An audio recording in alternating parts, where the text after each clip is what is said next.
শুভেচ্ছা। আমন্ত্রণ দুপুরের বাংলাদেশে। শুরুতেই শিরোনামগুলো জানাবো।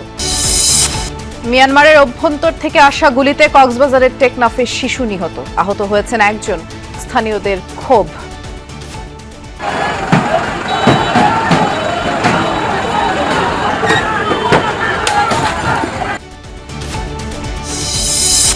দ্বিতীয় দিনের মতো নির্বাচন কমিশনে চলছে আপিল নিষ্পত্তি। সশস্ত্র বাহিনী সহ 16 সংস্থার প্রতিনিধিদের সাথে ইসির বৈঠক।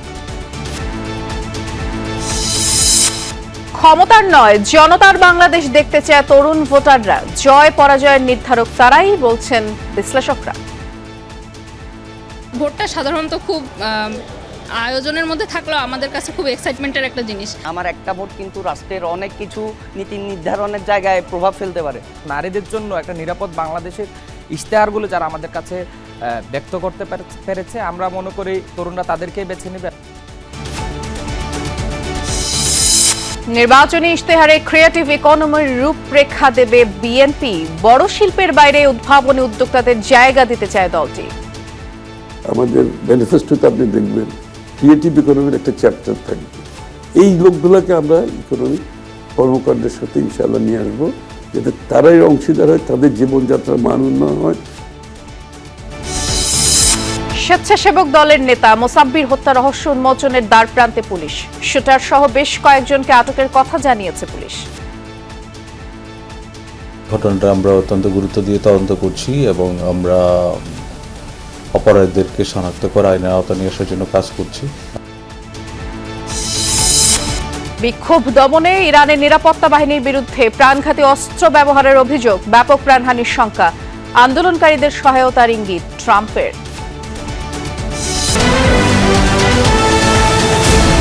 শিরোনামগুলো শুনছিলেন। এছাড়াও দেশ বিদেশে আরো খবর নিয়ে দুপুরে বাংলাদেশে নুসরাত বৃষ্টি আপনাদের সাথে আছি। মিয়ানমারের অভ্যন্তর থেকে আসা গুলিতে কক্সবাজারের টেকনাফে এক শিশু নিহত হয়েছেন, একজন আহত হয়েছেন। ভোরের দিকে ওয়াইকং ইউনিয়নে এই ঘটনা ঘটে। স্থানীয়রা জানায় মধ্যরাত থেকে মিয়ানমারের ভেতর বোমা বিস্ফোরণ ও গোলাগুলির শব্দ পাচ্ছিলেন তারা। এতে এলাকায় আতঙ্ক ছড়ায়। ভোরের দিকে গুলিবিদ্ধ হয়ে সুলতানা আফনান নামের এক শিশু নিহতের খবর পাওয়া যায়। খবর পেয়ে ঘটনাস্থলে যায় সেনাবাহিনী ও বিজিবি। আদিল নামে আহত এক ব্যক্তিকে উদ্ধার করে হাসপাতালে পাঠানো হয়। এ ঘটনার পর সড়ক অবরোধ করে বিক্ষোভ করেন স্থানীয়রা।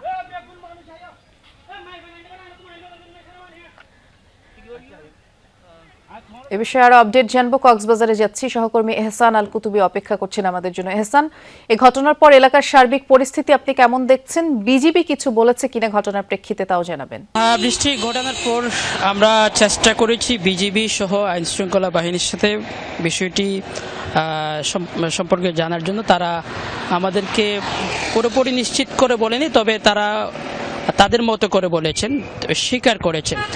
আর হচ্ছে এখনের যে পরিস্থিতি, আমরা এখনো যাচ্ছি টেকনাফের ওই জায়গায়। এখনের যে পরিস্থিতি সেটা হচ্ছে সেনাবাহিনী আসার পর স্থানীয়রা যে বিক্ষুব্ধ যেসব জনতা রাস্তা অবরোধ করে রেখেছিল তাদেরকে সান্ত্বনা দিয়েছেন এবং তাদেরকে শান্ত করে তাদেরকে সড়ক থেকে সরিয়ে দিয়েছেন এবং যান চলাচল এখন পর্যন্ত স্বাভাবিক রয়েছে। প্রায় সকাল থেকে 3 ঘন্টা এই অবরোধ চলছিল এবং এটি হচ্ছে টেকনাফ এবং কক্সবাজারের আঞ্চলিক মহাসড়ক। এই সড়কে সবসময় যে পরিবহন যানবাহন চলাচল করে সব যানবাহনের বিশাল একেবারে জ্যাম লেগে যায় উভয় পাশে। আর হচ্ছে মিয়ানমারের যে গুলি এসেছে, এই গুলিতে যে বাচ্চাটি মারা গেছে তার বয়স হচ্ছে 8 বছর। তার নাম হচ্ছে আফনান। তিনি বাড়ির উঠোনেই খেলছিলেন, যা আমরা জানতে পেরেছি। এই মুহূর্তে ঠিক সেই মুহূর্তে তার কানের পাশ দিয়ে একটি গুলি এসে পড়ে এবং সেটি একেবারে ভেদ করে কিন্তু চলে যায়। এই অবস্থায় সাথে সাথে তিনি আহত অবস্থায়, বাচ্চাটি আহত অবস্থায় ওখানে পড়ে যায়। স্থানীয়রা তাকে হাসপাতালে নিয়ে যাওয়ার পর তাকে মৃত ঘোষণা করে। এবং এই যে ঘটনাটি ঘটেছে এটি আজকে নতুন নয়, এটি কিন্তু কয়েকদিন ধরেই চলছিল মিয়ানমারের অভ্যন্তরে। যেহেতু মিয়ানমার এবং টেকনাফের যে ওয়াইকং এলাকা সেটি কিন্তু খুব কাছাকাছি হওয়াতে ওখানে গোলাগুলির একটু ছোট আওয়াজ হলেও কিন্তু মিয়ানমার থেকে থেকে এই পাশে কিন্তু এখানকার স্থানীয় বাসিন্দারা শুনতে পান। ঠিক একইভাবে গত রাত থেকে কিন্তু প্রচুর পরিমাণে গোলাগুলির ঘটনা সেখানে ঘটেছে। সেটির কারণে স্থানীয়রা যেভাবে নির্গম রাত কাটিয়েছে সেভাবে কিন্তু আতঙ্কের মধ্যেও ছিল। তো এটি শুধু আরাকান আর্মি এবং মিয়ানমারের যে সেনাবাহিনী রয়েছে বা অন্যান্য বাহিনী রয়েছে তাদের সাথে নয়, সেখানে কিন্তু রোহিঙ্গা বিদ্রোহী গোষ্ঠী রয়েছে, বিশেষ করে আরসা, আরসু, আরে সহ অনেকে রয়েছেন। তারাও কিন্তু বিভিন্ন জায়গায় বিচ্ছিন্নভাবে এই আরাকান আর্মির সাথে গোলাগুলির ঘটনা সেটি কিন্তু অনেকদিন ধরেই চলে আসছে তাদের মধ্যে। বৃষ্টি বিস্তারিত জানাচ্ছিলেন, ধন্যবাদ এহসান। খুলনার রূপসায় এক যুবককে গুলি করে হত্যা করেছে দুর্বৃত্তরা। গত রাত 1টার দিকে কদমতলা বালুর মাঠ এলাকায় এই ঘটনা ঘটে। নিহত বিকুলের বাড়ি দৌলতপুর থানার মহেশ্বর পাশা পশ্চিমপাড়া এলাকায়। পুলিশের দাবি বিকুল একটি সন্ত্রাসী গ্রুপের সদস্য, তার বিরুদ্ধে একাধিক মামলা রয়েছে এবং প্রাথমিকভাবে তারা জানতে পেরেছেন নৈহাটি ইউনিয়নের বাগমারা এলাকায় বিকুল ও তার বন্ধুরা পিকনিক করার জন্য গিয়েছিল। রাত 1টার দিকে কয়েকজন দুর্বৃত্ত বিকুলকে লক্ষ্য করে কয়েক রাউন্ড গুলি ছোড়ে। গুলির শব্দে স্থানীয়রা এগিয়ে গেলে দুর্বৃত্তরা পালিয়ে যায়। পরে তাকে উদ্ধার করে হাসপাতালে নিলে চিকিৎসকরা বিকুলকে মৃত ঘোষণা করেন। জড়িতদের গ্রেফতারে পুলিশ কাজ করছে। ধারণা করা হচ্ছে আধিপত্য বিস্তারকে কেন্দ্র করেই এই হত্যাকাণ্ড। মানে মারার সাথে সাথে ফেসবুকে দিয়ে দিছে, সাথে সাথে লোকজন দেখতেছে আমি কাজ করতেছি, সেই আমার স্যার অফিসার ডাইকে এনে বলছে কি তুমি চলে যাও। এর মধ্যে মেয়েটা ফোন দিছে, আম্মু আর সে বেডে আসো। এই আগের মঙ্গলবার দেখা হয়েছিল, কথা ওই দিন কারাই হয়েছে, আগের মঙ্গলবার দিন কথা হয়েছে, তারপর আর কথা হয়নি। প্রায় 12টা 1টার দিকে আসছে, 12:30 1:30 থেকে 1টা মধ্যে পিকনিক করতে গেছে তারা, এখন শুনছি আর কি। হচ্ছে একাধিক হত্যা মামলা সহ অস্ত্র মামলা আসামি। এ বিষয়ে বিস্তারিত জানতে খুলনায় যাচ্ছি, সহকর্মী প্রবীর বিশ্বাস অপেক্ষা করছেন আমাদের জন্য। প্রবীর, এই ঘটনায় এখন পর্যন্ত কোনো মামলা হয়েছে কিনা কিংবা সন্দেহভাজন কাউকে আটক করতে পেরেছে কিনা পুলিশ একটু জানাবেন। বৃষ্টি, আপনাকে বলি যে বিকুল, তার পুরো নাম হচ্ছে আব্দুল বাসেদ বিকুল। পুলিশের দাবি নানান অপকর্মের হোতা তিনি। তার নামে একাধিক মামলা রয়েছে, হত্যা, মাদক সহ নানা সন্ত্রাসী কর্মকাণ্ড। এবং এই যে আমাদের পিছনে যে খুলনা মেডিকেল কলেজ হাসপাতালের ফরেন্সিক বিভাগের যে মর্গটি রয়েছে, সেই মর্গে তার এখন ময়না তদন্ত চলছে। একাধিক গুলি তার শরীরে প্রবেশ করেছে বলে প্রাথমিকভাবে আমরা জানতে পেরেছি।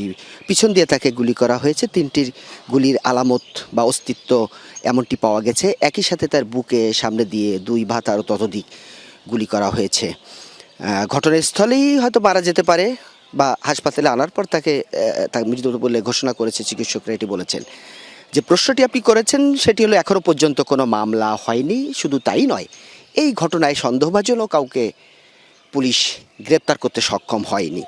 কিছু সময় আগেও রূপসা থানার ভারপ্রাপ্ত কর্মকর্তা আব্দুর রাজ্জাক মীর, তার সঙ্গে আমাদের কথা হয়েছে। নানান বিষয় নিয়ে তারা সামনের দিকে এগোচ্ছে, অর্থাৎ হত্যা, এলাকার আধিপত্য বিস্তার, মাদক, সন্ত্রাসী কর্মকাণ্ড, নানান দল নিয়ে তারা এগোচ্ছে এবং কয়েকটি দলের সাথে তার সংমিশ্রণের সংবাদ পুলিশ পেয়েছে। সেই বিষয়গুলোকে সামনে নিয়েই দ্রুত সময়ের মধ্যে এই ঘটনার সঙ্গে কারা জড়িত তাদেরকে আইনের আওতায় আনবে বলে পুলিশ দাবি করেছে। বৃষ্টি, বিস্তারিত জানাচ্ছিলেন, ধন্যবাদ প্রবীর। চট্টগ্রামের ফটিকছড়িতে ব্যবসায়ীকে গুলি করে হত্যার ঘটনায় এখনো মামলা হয়নি, কেউ আটকও হয়নি। শনিবার সন্ধ্যায় উপজেলার শাহনগর এলাকার দিঘির পাড়ে গুলি করে হত্যা করা হয় মোহাম্মদ জামালকে, একজন আহতও হন। পুলিশ জানায় জামাল ও নাসির দিঘির পাড় এলাকায় দাঁড়িয়েছিলেন। পেছন থেকে মোটরসাইকেল যোগে আসা দুজন তাদের লক্ষ্য করে গুলি ছুড়ে পালিয়ে যায়। গুলিতে ঘটনাস্থলেই জামালের মৃত্যু হয়, আর স্থানীয়রা গুরুতর আহত অবস্থায় নাসিরকে উদ্ধার করে হাসপাতালে নিয়ে যান। তিনি চট্টগ্রাম মেডিকেলে আইসিইউতে রয়েছেন। স্বজনদের দাবি নিহত জামাল জামায়াতের রাজনীতির সাথে যুক্ত ছিলেন। দলীয় কোন্দলের জের ধরে এই হত্যাকাণ্ড। নির্বাচন কমিশনে চলছে ত্রয়োদশ জাতীয় সংসদ নির্বাচনে প্রার্থীদের করা আপিল নিষ্পত্তির দ্বিতীয় দিনের শুনানি। মধ্যাহ্ন ভোজের আগ পর্যন্ত 35 জনের শুনানি হয়েছে, আর তাদের মধ্যে চাঁদপুর 2 আসনের জামায়াত প্রার্থী আব্দুল মবিন সহ 28 জন প্রার্থিতা ফিরে পেয়েছেন। 5 জনের আবেদন বাতিল আর 2 জনের আপিল স্থগিত। প্রতিদিন 70টি আপিল নিষ্পত্তির সিদ্ধান্ত নিয়েছে কমিশন। রোববার সকাল থেকে জাতীয় পার্টির 2টি আপিল গৃহীত হয়েছে, 4টির শুনানি হবে। এর আগে শুনানির প্রথম দিন ঢাকা 9 আসনের স্বতন্ত্র প্রার্থী তাসনিম জারা, কক্সবাজার 2 আসনে জামায়াতের প্রার্থী হামিদুর রহমান আজাদ সহ 52 জনের মনোনয়নপত্র বৈধ ঘোষণা করেছে ইসি। আর প্রার্থিতা ফিরে পাওয়া সহ বেশ কিছু নিষ্পত্তির জন্য 645 জন আপিল করেন নির্বাচন কমিশনে, যার উপর আগামী 18 জানুয়ারি পর্যন্ত শুনানি চলবে। তাড়াহুড়াজনিত কারণে স্বাক্ষর করতে ভুলে গিয়েছিলাম। পরবর্তীতে আমি আপিল করার পর আপিল মঞ্জুর হয়েছে আমার। লেভেল প্লেইং ফিল্ডটা যদি আমাদের জন্য তৈরি করে দেওয়া হয়, আমরা ছোট দল, নতুন প্রার্থী, আমরা সুন্দরভাবে নির্বাচনটা করতে পারি। আমরা আমাদের আর্গুমেন্ট প্লেস করেছি, কাগজপত্র প্লেস করেছি, মাননীয় কমিশনার বৃন্দ স্যাটিসফাই হয়েছেন, ওনারা প্রত্যেকে স্যাটিসফাই হয়ে ওনারা ওনাদের ভার্ডিক্ট দিয়েছেন। আমরা আগারগাঁয়ে যাচ্ছি, নির্বাচন ভবনে আমাদের সহকর্মী তানজিম শাফিন অপেক্ষা করছেন। শাফিন, আজ তো আপিল নিষ্পত্তি কার্যক্রমের দ্বিতীয় দিন, মোট কতজন প্রার্থীতে ফিরে পেলেন, একটু বিস্তারিত জানাবেন। রিটার্নিং কর্মকর্তা কর্তৃক বাতিল ফিরে পেতে আপিলের শুনানির দ্বিতীয় দিনের প্রথম ভাগের কার্যক্রম এর মধ্যে সম্পন্ন হয়েছে। আমরা দেখেছি সকাল থেকেই 45 জনের আপিল শুনানি করা হয়, যার মধ্যে 28 জন প্রার্থীতা ফিরে পেয়েছেন, 2 জনের প্রার্থীতা মুলতবি করা হয়েছে এবং 5 জনের প্রার্থীতা বাতিল করা হয়েছে। তো আজকের প্রথম ভাগের কার্যক্রম শেষে এখন মধ্যাহ্নবৃত্তি চলছে। মধ্যাহ্নবৃত্তি শেষে দুপুর 2টা থেকে আবারও এই শুনানি কার্যক্রম চলবে আরও 5 দিন। অর্থাৎ প্রথম দিন 70 দিনের আপিল শুনানি করা হয়েছিল, দ্বিতীয় দিন 70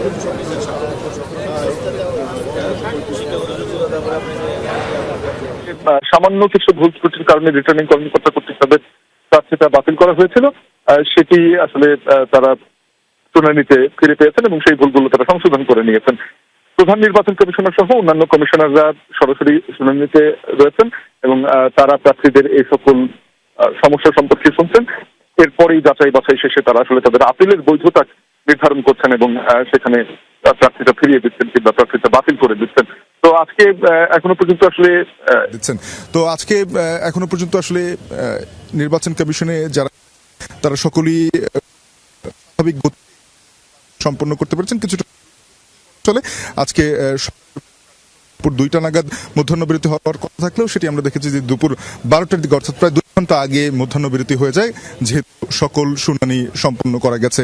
এই প্রার্থীরা যাদের আপিল করেছিলেন সকলেই, আমরা এখনো পর্যন্ত অনুপস্থিত কাউকে দেখিনি। এর মধ্যে কিছুক্ষণ আগে মহাসচিব জাতীয় পার্টির পক্ষ থেকে 244 জন মনোনয়ন দাখিল করেছেন, যার মধ্যে 200 জনের প্রার্থীতা এরই মধ্যে বৈধ ঘোষণা করা হয়েছে।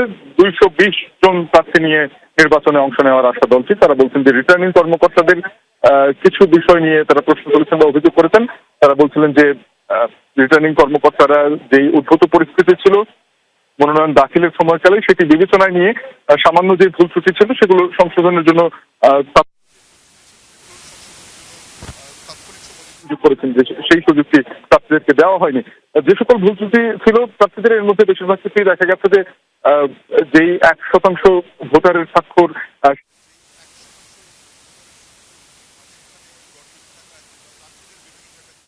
এবং এর উপরেই তো আগামী 18 জানুয়ারি পর্যন্ত শুনানি চলবে, যেটি আপনি বলবার চেষ্টা করছিলেন। ধন্যবাদ শাফিন। ত্রয়োদশ জাতীয় সংসদ নির্বাচন ও গণভোটকে সামনে রেখে সশস্ত্র বাহিনী সহ 16টি সংস্থার সঙ্গে বৈঠক করেছে নির্বাচন কমিশন। সকালে ইসি আবুল ফজল মোহাম্মদ সানাউল্লাহর নেতৃত্বে আইন শৃঙ্খলা বাহিনীর 16 সংস্থার প্রতিনিধিদের সাথে নির্বাচন কমিশন কার্যালয়ে বৈঠক শুরু হয়। এতে সশস্ত্র বাহিনীর প্রিন্সিপাল স্টাফ অফিসার, বিভিন্ন বাহিনীর মহাপরিচালক সহ সংশ্লিষ্টদের প্রতিনিধিরাও উপস্থিত ছিলেন। প্রায় ঘণ্টাব্যাপী এই বৈঠক চলে। নির্বাচনী ইশতেহারে ক্রিয়েটিভ ইকোনমি এই নতুন শব্দবন্ধ সামনে আনতে চায় বিএনপি। সোজা করে বললে, চেনা বড় শিল্পের বাইরেও নতুন ধাঁচের কাজ আর উদ্যোক্তাদের জায়গা দিতে চায় দলটি। প্রযুক্তি নির্ভর কাজ, স্টার্টআপ, ফ্রিল্যান্সিং সবই তালিকায় থাকবে। এর পাশাপাশি সরকারের আর্থিক প্রতিষ্ঠান বিভাগ তুলে দেওয়ার পক্ষে দলটি। দাবি, ব্যাংকের উপর এতে করে চাপ দেওয়া যাবে না, বড় বড় প্রকল্পের টাকা আসবে পুঁজিবাজার থেকেই। আর বাজারে নিত্য পণ্যের দামে লাগাম টানবে ডিজিটাল নজরদারি। 1991 সালে ক্ষমতায় এসেই রাষ্ট্র নিয়ন্ত্রিত বাণিজ্যের ধারণা ভাঙে বিএনপি। বেসরকারি খাত খুলে দেওয়া হয়, বিদেশি বিনিয়োগের সুযোগ বাড়ে, সহজ হয় আমদানি রপ্তানি নীতি। তখন থেকেই দেশের অর্থনীতি একটু করে গতি পায়। 4 থেকে 5% ঘরে ঘোরাফেরা শুরু করে জিডিপির প্রবৃদ্ধি। যদিও রাজনীতির টানাপোড়েনে সেই গতি বারবার ধাক্কা খেয়েছে। প্রায় 30 বছর পর আবারও জনগণের কাঠগড়ায় অর্থনীতি। অর্থ পাচার থামেনি, খেলাপি ঋণ বেড়েই চলেছে, বাজারে সিন্ডিকেটের জোরালো দাপট। আগের সরকার এসব সামলাতে পারেনি, এই অভিযোগ দীর্ঘদিনের। বর্তমান প্রশাসন সংস্কারের কথা বললেও সেই কাঙ্ক্ষিত গতি নেই। এমন বাস্তবতায় বিএনপি বলছে আবার বাজারমুখী পথে ফিরতে হবে, তবে এবার শুধু বড় শিল্প নয়, ক্ষমতায় গেলে নজর থাকবে কর্মসংস্থানে, সামনে আসবে উদ্ভাবনী স্টার্টআপ, প্রযুক্তি নির্ভর পেশাদার আর ছোট উদ্যোক্তারা। পুঁজির যোগান বেশি পাবেন এসএমই উদ্যোক্তারা। অর্থনীতিতে প্রত্যেক গোষ্ঠীকে যে ইন্টিগ্রেট আমাদেরকে করতে হবে, এটাই কিন্তু জিডিপি। খালি ম্যানুফ্যাকচারিং দিয়ে জিডিপি হয় না, এটাকে বলে ওরা ক্রিয়েটিভ ইকোনমি নাও। আমাদের ম্যানিফেস্টোতে আপনি দেখবেন ক্রিয়েটিভ ইকোনমির একটা চ্যাপ্টার থাকবে। এই লোকগুলোকে আমরা ইকোনমিক কর্মকাণ্ডের সাথে ইনশাআল্লাহ নিয়ে আসবো, যাতে তারাই অংশীদার হয়, তাদের জীবনযাত্রার মান উন্নয়ন হয়, তারা আরও কর্মসংস্থান সৃষ্টি করতে পারে। নতুন নতুন রেকর্ড ছুঁয়েছে খেলাপি ঋণ, অথচ বড় ঋণের বিকল্প ব্যবস্থা তৈরি হয়নি। পুঁজিবাজারে মানুষের ভরসা কম, তাই বিএনপির ভাবনায় বন্ড মার্কেট চালু করা জরুরি, আর ব্যাংকের নজরদারি থাকবে শুধুই বাংলাদেশ ব্যাংকের হাতে। ফাইন্যান্স মিনিস্ট্রিতে আর্থিক প্রতিষ্ঠান বিভাগ থাকার কোনো সুযোগই নেই, এটা থাকবে বাংলাদেশ ব্যাংকের অধীনে। বাংলাদেশ ব্যাংক হচ্ছে ওভারঅল আর্থিক খাতের আপনার ওয়াচডগ, মনিটর করে ওয়াচডগ। সুতরাং কিছু আপনি অর্থ মন্ত্রণালয় নিয়ে যাবেন, কিছু বাংলাদেশ ব্যাংকে দেবেন, তাহলে তো এটার কোনো ওভারঅল আপনার যে স্বচ্ছতার মাধ্যমে এটা যে ওয়াচডগের আন্ডারে পরিচালিত হবে সেটা তো থাকতো না। প্রশ্ন ছিল বাজারে সিন্ডিকেট কিভাবে ভাঙবে। বিএনপির এই সিনিয়র নেতার জবাব, প্রযুক্তি এখানে আসল চাবিকাঠি। কৃষক থেকে ক্রেতা, পুরো সাপ্লাই চেইনে অপ্রয়োজনীয় দালাল কমাবে ডিজিটাল সেবা। যাতে একটা ফার্মার সরাসরি মার্কেটিং করতে পারে, এগুলো আজকাল টেকনোলজিতে আপনার বিভিন্নভাবে এগুলো চলে আসছে, ফার্মারদের হাতেও এগুলো আছে এখন আজকাল। তাকে যদি আপনি কানেক্ট করেন মার্কেটের সাথে সরাসরি, দেখবেন আপনি ওখানেও কষ্ট করে যাবে। আপনার আইন শৃঙ্খলার মাধ্যমে যে চাঁদাবাজি, রাস্তায় চাঁদাবাজি, তারপরে আপনার is of doing business, cost of doing business, যে এলিমেন্টগুলো আছে আপনাকে প্রত্যেকটাকে অ্যাড্রেস করতে হবে। অর্থনৈতিক সংস্কারে এসব ভাবনা সহ একগুচ্ছ নতুন ধারণা প্রাধান্য পাচ্ছে বিএনপির নতুন বাংলাদেশ বিনির্মাণে। তৌহিদ হোসেন, যমুনা নিউজ, ঢাকা। রাষ্ট্র সংস্কার এবং বাংলাদেশ বিনির্মাণে আসন্ন নির্বাচনের নির্ধারক হবে তরুণরা। শিক্ষা, স্বাস্থ্য, নারীর নিরাপত্তা কিংবা অংশগ্রহণমূলক নির্বাচনকে গুরুত্ব দিতে তরুণদের মতামত আলাদা ব্যবধান তৈরি করবে। তরুণদের প্রত্যাশা, নির্বাচিত সরকার গড়বে ক্ষমতার নয় জনতার বাংলাদেশ। অভ্যুত্থান পরবর্তী নির্বাচন নিয়ে তরুণের ভাবনা জানতে চেয়েছেন সহকর্মী আহমেদ রেজা। ছবি তুলেছেন আরেকজন সহকর্মী লুৎফর রহমান।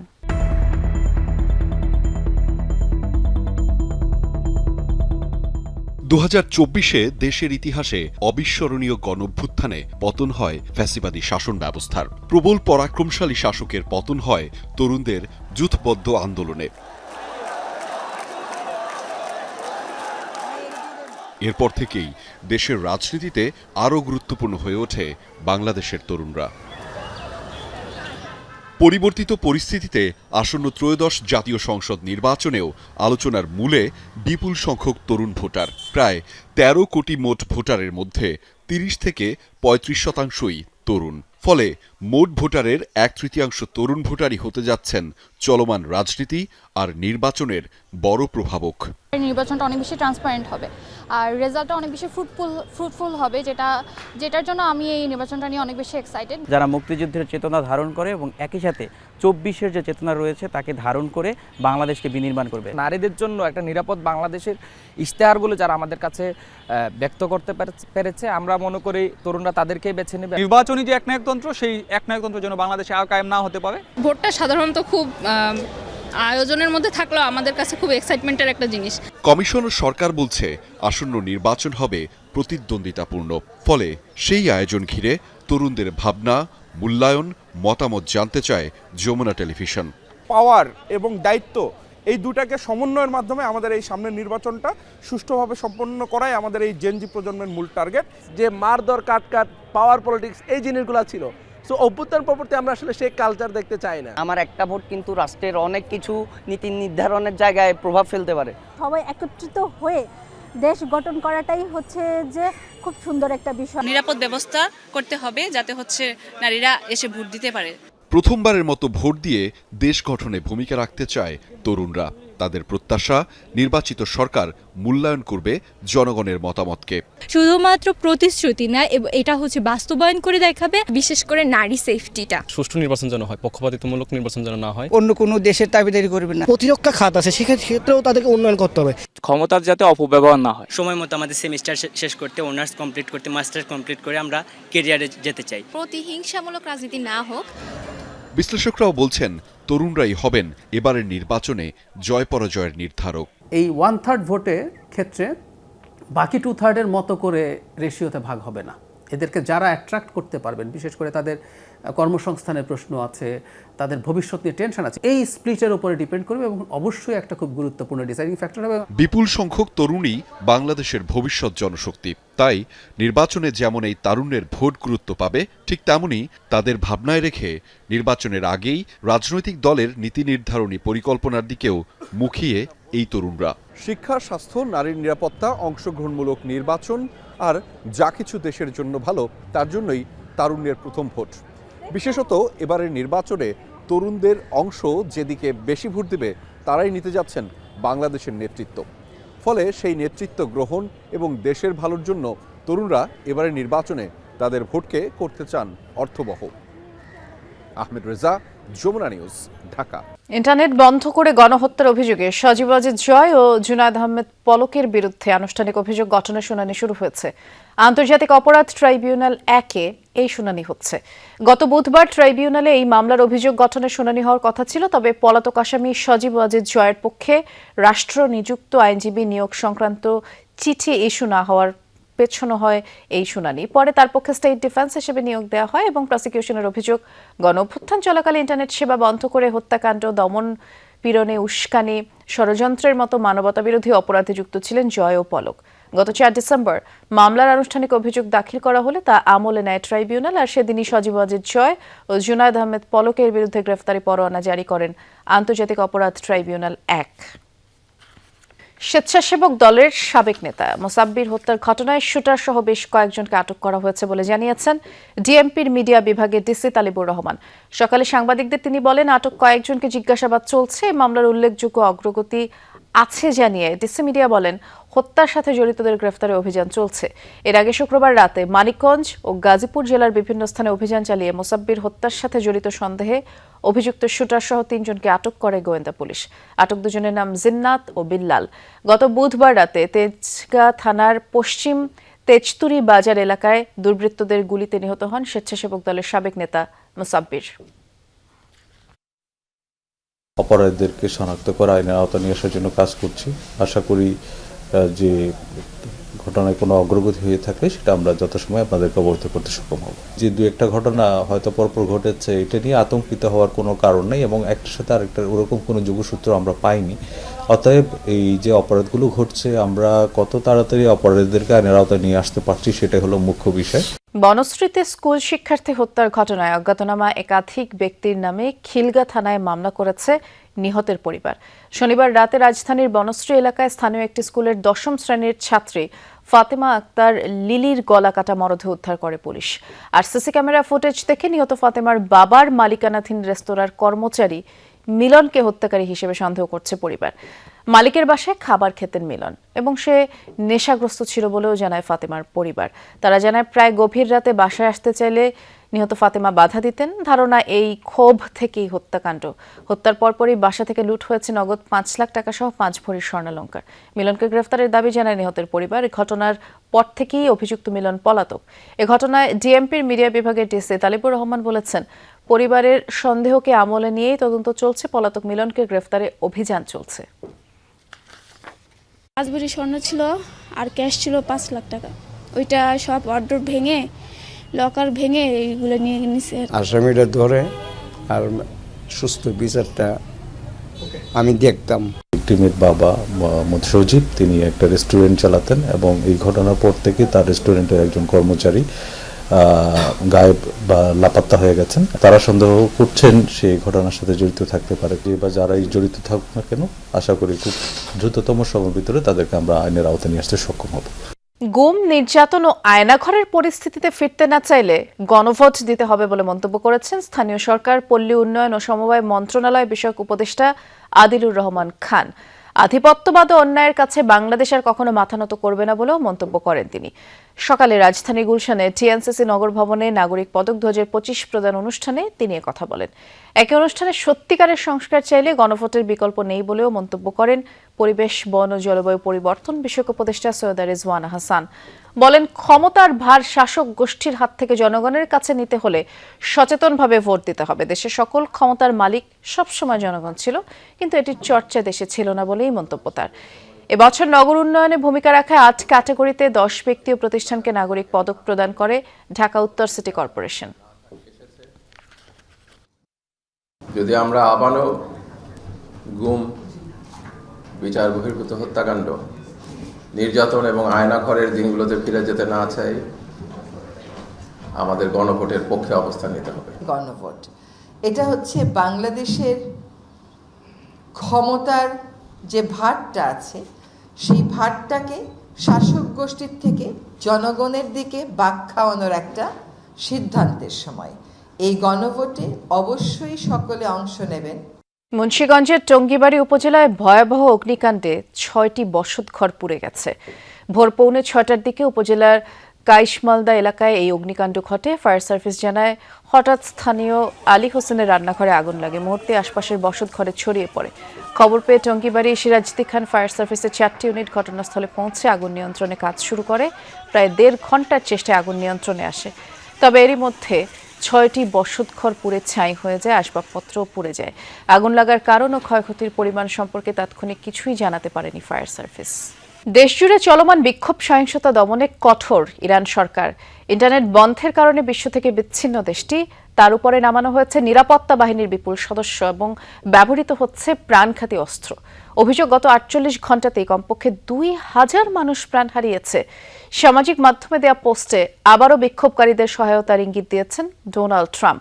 মার্কিন সংবাদ মাধ্যম নিউ ইয়র্ক টাইমস জানিয়েছে, ইরানের সামরিক অভিযান চালানোর প্রাথমিক আলোচনা করেছেন তিনি। দেদারসে বিক্ষোভকারীদের লক্ষ্য করে গুলি ছুড়ছে ইরানের নিরাপত্তা বাহিনী। ইন্টারনেট ব্ল্যাকআউটের পর আরও কঠোর অবস্থানে সরকার। আইআরজিসি সদস্যসহ দেশজুড়ে মোতায়েন করা হয়েছে নিরাপত্তা বাহিনীর বিপুল সদস্য। সহিংস আন্দোলন দমাতে ব্যবহৃত হচ্ছে প্রাণঘাতী অস্ত্র। সূত্রের বরাতে বিভিন্ন গণমাধ্যম দাবি করেছে, গত 48 ঘণ্টায় প্রাণ গেছে কমপক্ষে 2000 আন্দোলনকারীর। হাসপাতালগুলোতে বাড়ছে হতাহতদের ভিড়। প্রতিকূলতা উপেক্ষা করে অবশ্য আন্দোলন অব্যাহত রেখেছেন বিক্ষোভকারীরা। তেহরান সহ সব শহরেই শনিবার রাতেও জড়ো হন হাজার হাজার মানুষ। এ সময় রাজতন্ত্রের পক্ষে স্লোগান দেন তারা। এ পরিস্থিতিতে যে কোনো মূল্যে ইরানের সার্বভৌমত্ব, অবকাঠামো এবং জনসাধারণের সম্পত্তি রক্ষার ঘোষণা দিয়েছে সেনাবাহিনী। শনিবার পাল্টা বিক্ষোভ করেছে সরকারপন্থীরাও।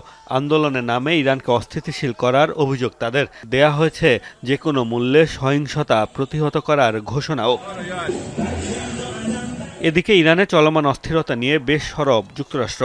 মার্কিন গণমাধ্যমের খবর, বিক্ষোভ ইস্যুতে ইসরায়েলি প্রধানমন্ত্রী বেনিয়ামিন নেতানিয়াহুর সাথে ফোনালাপ করেছেন মার্কিন পররাষ্ট্রমন্ত্রী মার্কো রুবিও। সামাজিক মাধ্যমে দেয়া পোস্টে ইরানি বিক্ষোভকারীদের সহায়তার ইঙ্গিত ডোনাল্ড ট্রাম্পের। এমনকি নিউ ইয়র্ক টাইমস বলছে, সামরিক অভিযান চালানোর প্রাথমিক আলোচনাও সেরেছেন তিনি।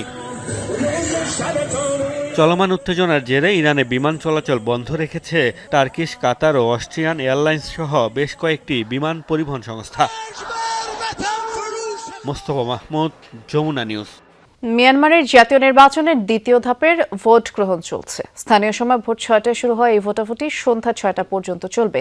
প্রথম ধাপের মতোই আজও কেন্দ্রগুলোয় ভোটার উপস্থিতি খুবই কম। দ্বিতীয় ধাপে 100 আসনে রায় জানাবেন নাগরিকরা। শান ও কাচিনের মতো সংখ্যাপূর্ণ কয়েকটি প্রদেশের কিছু অংশে এই ভোটাভুটি হবে। আর নির্বাচন উপলক্ষে ব্যাপক জোরদার করা হয়েছে নিরাপত্তা ব্যবস্থা। এর আগে গত 28 ডিসেম্বর নির্বাচনের প্রথম ধাপে 102 আসনে ভোটাভুটি হয়। আগামী 25 জানুয়ারি অনুষ্ঠিত হবে এই নির্বাচনের শেষ ধাপ। 63 আসনে ভোট হবে। আর সংঘাতের কারণে 65 আসনে ভোট হবে না। দীর্ঘ 5 বছরের সেনা শাসনের পর দেশটিতে সাধারণ নির্বাচন হলেও এতে বেশিরভাগ রাজনৈতিক দল অংশ নিচ্ছে না। আর প্রতিদ্বন্দ্বিতা করছে জান্তা সমর্থনপুষ্ট মাত্র 6টি দল। এ ছিল দুপুরে বাংলাদেশের প্রথম ঘন্টার আয়োজনে। এর পরের ঘন্টার আয়োজন নিয়ে ফিরবেন সহকর্মী নাবিলা সোহার। দেখার আমন্ত্রণ রইল।